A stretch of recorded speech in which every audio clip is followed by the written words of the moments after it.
Welcome, and thank you for your interest in Informediate's reporting and analytics for the wholesale distribution industry. Today we'd like to focus on our newest offering, FlashReview version 3.0. We've made some exciting changes in this new release, and I hope you appreciate them as well. Now, Flash Review is special in as much as it's primarily designed for your executives, your sales management, and your individual reps. And the key concept is to present meaningful information to them on one screen that allows them to break down their overall activity by the company or individual activity by the rep and any combination of criteria, as we'll get into shortly. One of the other key objectives was to design the interface in such a way that it would run just as well on your mobile devices as it does in your web browser. So let's take a quick look at some of the content that's available. Now, one of the main navigation centers for Flash Review is in the top center of the screen here, where you can select any combination of criteria. So first we're going to take a look at this company at the overall company level, and then I'll show you how you can use any combination of any of these other categories, branch, sales rep, customer, product group, or vendor, to hone in on something specific or dice and slice your company's performance in various different areas. So for starters, let's stay at the company level, and then we'll dig a little deeper momentarily. Now let's take a quick review of the objects that you see on the screen. So down the left side of our screen here, and I'm going to zoom in a little bit to make this a little bit easier for you to read, we have our various time comparisons. So the first time comparison you see here is the last invoice day versus the previous invoice day, and the difference in dollars and the difference in percent. Next to the trend percentage, you'll see a red, yellow, or green indicator. Naturally, red pointing down is bad, green pointing up is good, and yellow is something in the middle. And that's a configurable range that you can easily control in the administrative panel. So we see, in this case, the sales dollars, the gross margin dollars, and the gross margin percent. We also see a goal versus actual comparison. So if I hover over any of those thermometer style gauges, you'll see the actual amount, the goal amount, and the variance. Now if we look again at that on the thermometer, the goal amount would be represented by the vertical slash. In this case, it's a light color of green surrounded by the yellow, and then the red scale is on the left and the green scale is on the right. So that vertical slash is the goal. The black line is the actual, and so in this case you can see that they were significantly short of the goal. Looking a little bit lower on the screen, when we look at the gross margin percentage, you can actually see that black comes in above the goal at 28%, which is a 13% variance over the goal. Now, when we talk about gross margin, we can calculate gross margin using any of the costing methods in Profit 21. So, commission cost is very popular. Other customers use moving average cost, and then there's other costing methods as well. So, gross margin can be calculated using any of those measures. Moving on down the line, lower than the last invoice days comparison, now we can see the last 7 invoice days and the previous 7 invoice days. Notice, by the way, that when I hover over any of the time slices here, you'll notice that it changes to blue and shows you the actual days that are included in that range. Furthermore, a great new feature in this current release is if you click then on that date range heading, now you can instantly drill into all the invoice activity from those days. So this is what we call our data grid presentation. Now in the data grid, it's very easy to sort columns. So in this case, by default, this grid is sorted descending on sales dollars. If I'd rather do that by gross margin dollars, I can click once for ascending, twice for descending. We can also filter on any of the columns in this view or make columns go away if we want to. So let's say, for example, that we'd like to group this report based on sales rep and customer. So I can grab the column heading, put it on the header bar, grab the customer heading, put that on the header bar, and now I've got group by sales rep and customer. So this default view, you're looking at the total for the overall invoice. But if you'd like to see all the lines in that view, you just click on that point and it'll bring up all the line items for that corresponding invoice. So now you can see that here are all the individual products, also showing you the product group designation, the vendor, quantity requested, shipped, sales dollars, gross margin, cost of goods sold, and gross margin percent. If we want to filter for specific values, we can remove those headings anytime we want by just clicking the X next to the sales rep and the customer. Let's say in this case that we want to filter for a specific invoice number. So if we click that down arrow, we can filter on any value, and let's type in 4,207 as a specific invoice value. So notice you can say equal to, greater than, less than, starts with, contains, so all sorts of different complex filters. You can have multiple conditions if you like. Now in this example, again, we're just looking for that specific invoice number, so I'll say filter, and we get the only matching result.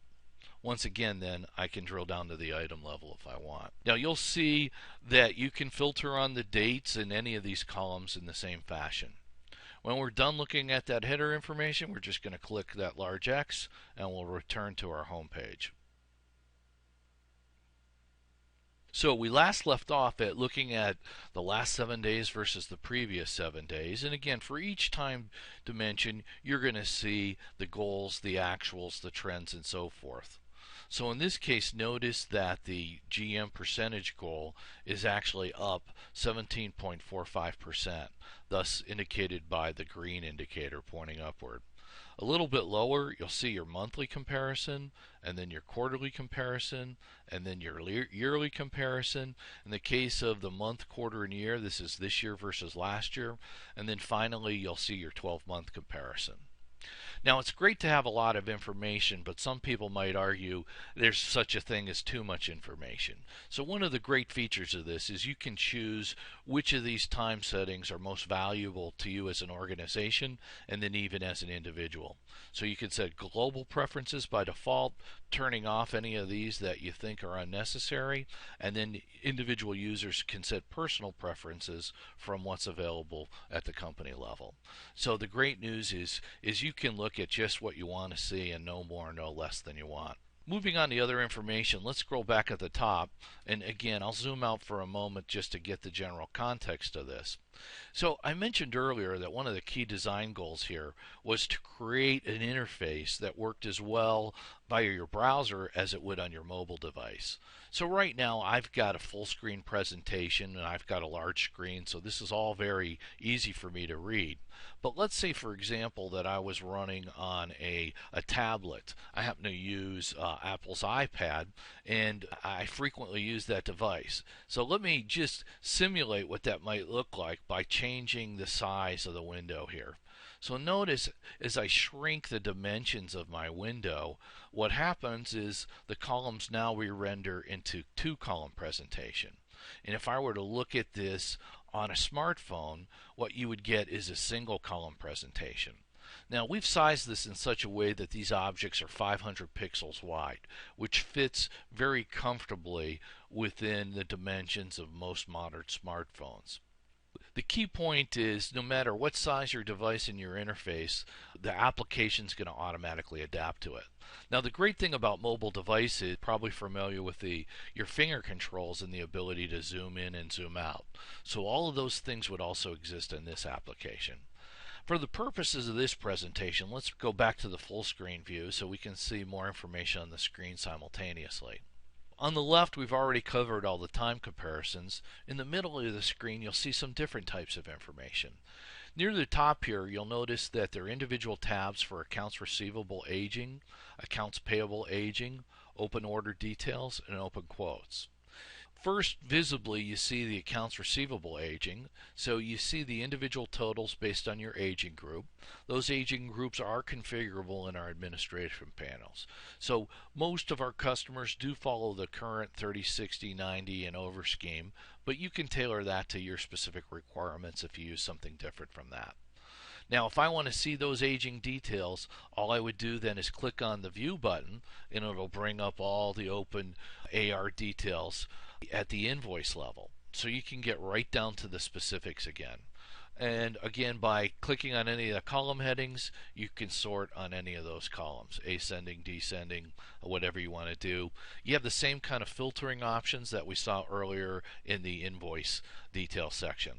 So all of our data grids behave similarly in as much as being able to manipulate the presentation to your specific preferences. Notice also that we set this by default to show 20 lines on the grid. So you can easily scroll from grid to grid and get pretty good performance on that. Part of the key to this is by only bringing back one page of information at a time. Again, you're going to get very responsive results even if you're on a mobile device and simply on a 3G connection. I'll close the AR detail grid and go back to the home page. Now, similar to AR, if we click on the AP tab, you're going to see the same kind of aging and the same kind of functionality with your accounts payable details. Also, you'll have the ability to look at open orders and open quotes the same way. Again, you can see the sales dollars, the gross margin, the individual item counts, and if you want to review those details, you'll simply click on the View button, and it'll bring up all the details.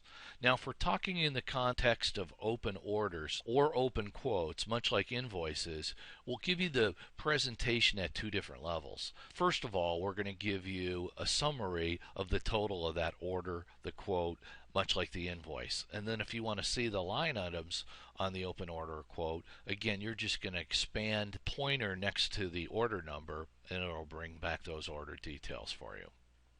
So very consistent navigation regardless of the data grids, and our prospects and customers find this very compelling and easy to use, and again giving you the ability to sort, filter on whatever you feel is most important. Let's close that data grid and return to our home page again. Moving down the center column, a little bit lower, you will see a couple of graphics representing recent invoice activity. The first chart you see here represents the most recent 7 days of invoice activity, where the blue portion of the bar represents the sales dollars, the green portion of the bar represents gross margin dollars, and the yellow line represents the gross margin average. Again, as I had indicated earlier, we can calculate gross margin based on any of the costing methods of your enterprise system. Higher on the grid in the chart, you'll see opportunities to break this down by invoice counts and even line counts. So you'll be able to see the volume activity either of invoices or lines and the average dollar per invoice or line, again for the same most recent 7 days. Another great feature that people appreciate, and by the way, notice as I move to various parts of the chart or various data points, it's going to give me a hover tip to show you the exact value that reflects, as opposed to having to depend on the grid lines. So you should be able to scan the grid lines for an overall trend, but if you need to see those individual values, just hover over them. Now, much like earlier when we saw that we hovered over the time dimensions to drill into the invoice details, now on these charts we can use the same method. So if I want to take a look at one specific day, I'm going to click on that date in the grid, and again we're going to instantly drill down into the invoice headers, and then if you'd like to, you can go at the details. So returning to the home page, if we move down a little lower, we're going to see a very similar presentation, this time indicating the trend over the last 12 months. Now, just like the last 7 invoice days, the blue bars represent sales activity, the green bars represent gross margin activity, and the yellow line represents the gross margin percentage.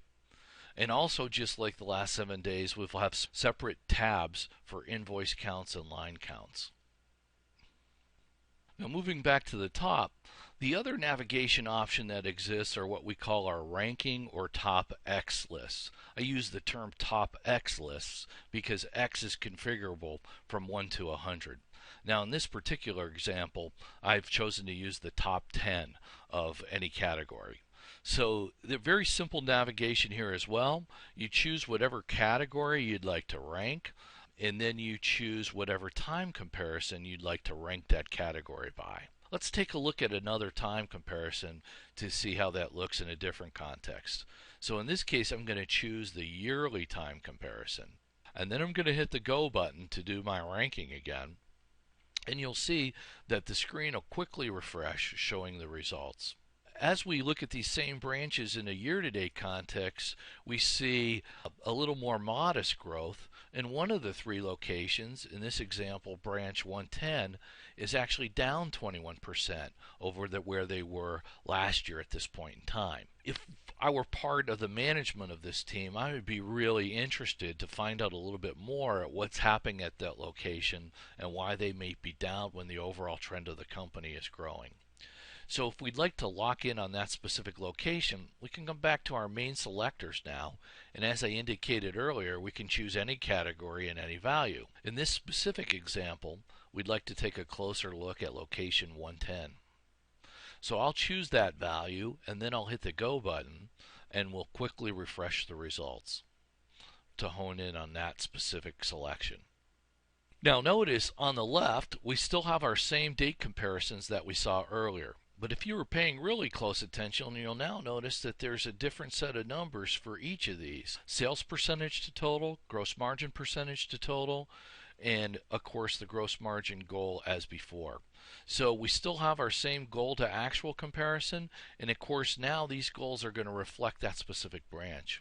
Of course, all the other content on the page has also been updated to reflect that combination of company and branch, including the AR aging, the open orders, and the open quotes. Notice earlier when we look at this at the company level, there was also an AP aging. In this particular case, accounts payable is not aged by branch, so that selection has been disabled at the moment. Otherwise, you have the same options to drill into the time dimensions or the open order or quote detail or the invoice details as previously explained. Of course, the chart content's also been updated to reflect the combination of criteria in the main selector. And notice on the right now that our rankings have also changed. So because we're looking at this at the branch level, the default ranking is now the sales rep. And since we last looked at the year-to-date comparison, it kept that as the time period as well. So now if we take a closer look at the details, first we can see that this particular sales rep leads their team with 1.3 million sales in the year-to-date period.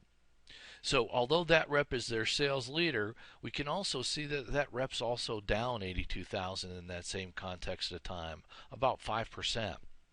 And a little bit lower, we can see that the gross margin from that rep has also dropped considerably.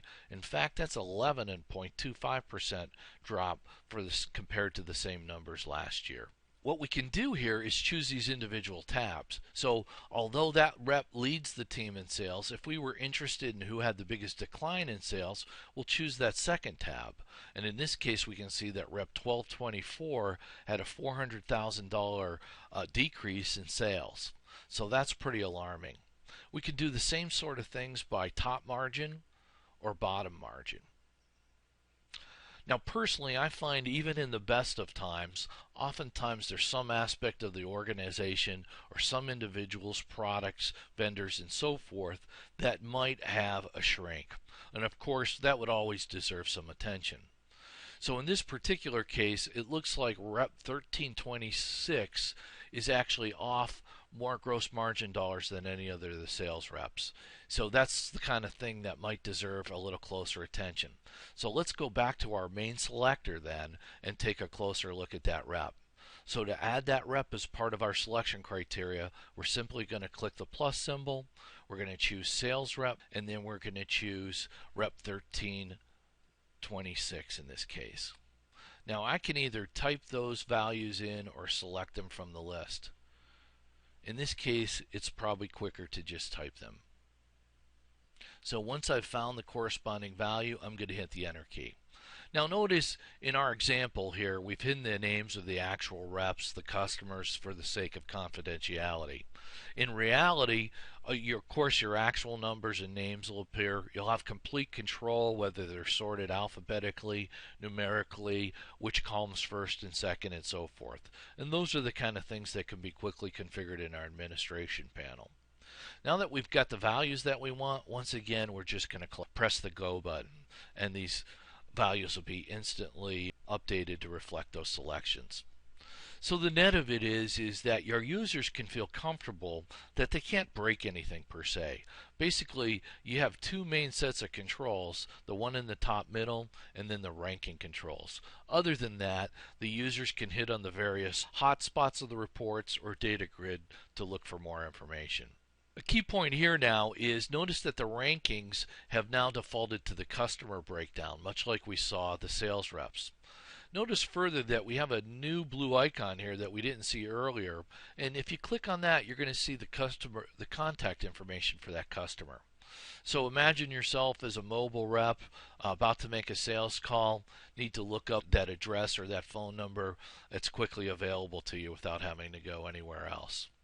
Just like before, again, we have the top sales in terms of the current period, the biggest decline in sales or margin.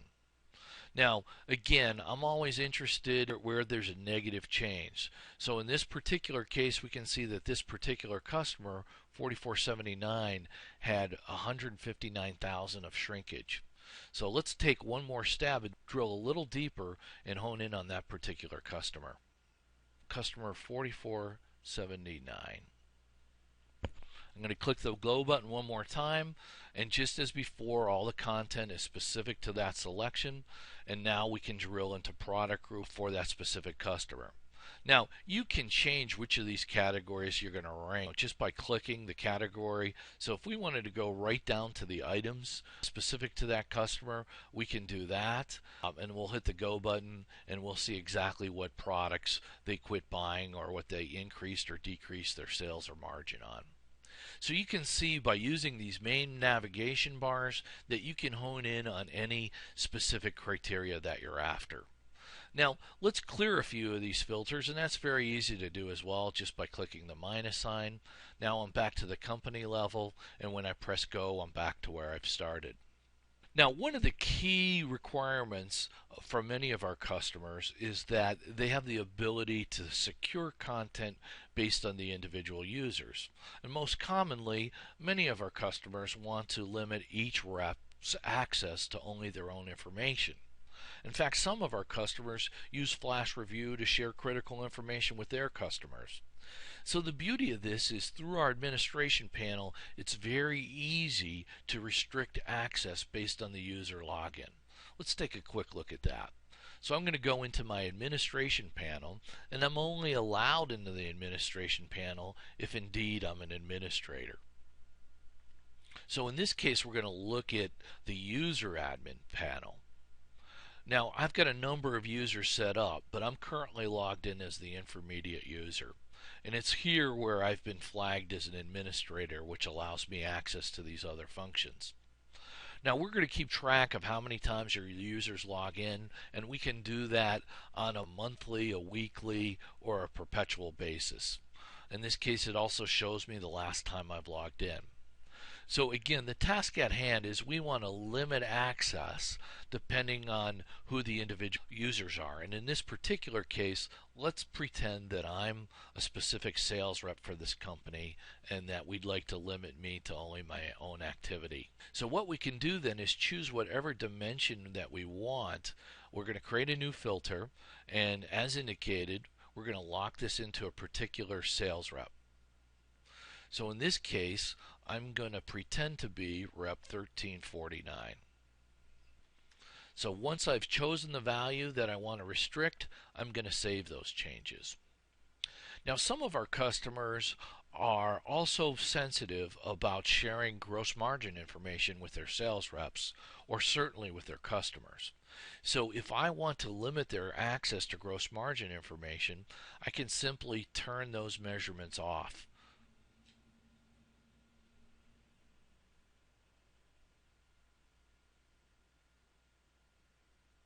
So once I've turned off the appropriate measures, I'm going to save the changes. Now the nature of these administrative functions require me to log out and log back in to see those changes.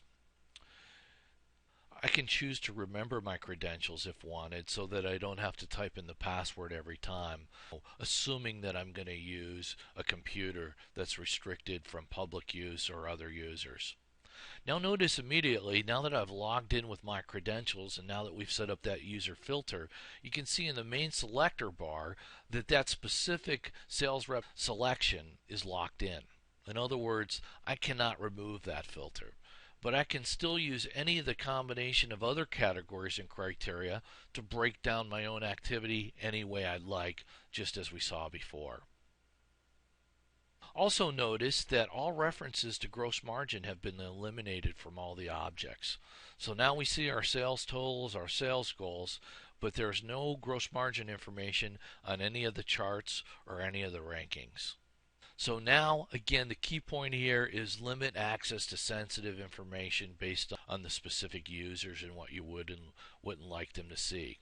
If we wanted to, again, provide this information to our customers, you could accomplish the same thing. Or in this particular case, let's take a look at this top customer in terms of growth. Indeed, there's some impressive growth here for customer 7911. So let's go ahead and take a look at that customer. Again, I'm just going to choose the category, type in the value, and when I'm ready, I'm going to hit the go button, and my results will be quickly refreshed. So now that we've locked in on this specific customer and removed all references to gross margin dollars, this might be something that we might want to share with the customer. So to do so, naturally we have print functions. In this case, when I hit the print screen, we're going to see all that information rearranged in a single one-column presentation. Of course, in those headings, you'll see the specific criteria. You'll see, again, all the various time comparisons and the specific drill downs of receivable aging, open order totals, open quote totals, and the charts that we saw earlier. Again, all references to gross margin have been removed, so we're not releasing any sensitive information to the customer that we don't want to. Of course, if you've set up a PDF printer, which is very easy to do, you can save this as a PDF as well, email the results, and so forth. To return, let's just close that screen and you're back on our home page. So this wraps up today's presentation on Flash Review. Of course, if you'd like to find out more, please contact us. I'll show you a screen in a few moments so you can see our contact information. We'd love to discuss how we can best serve your company. Thanks again for your time.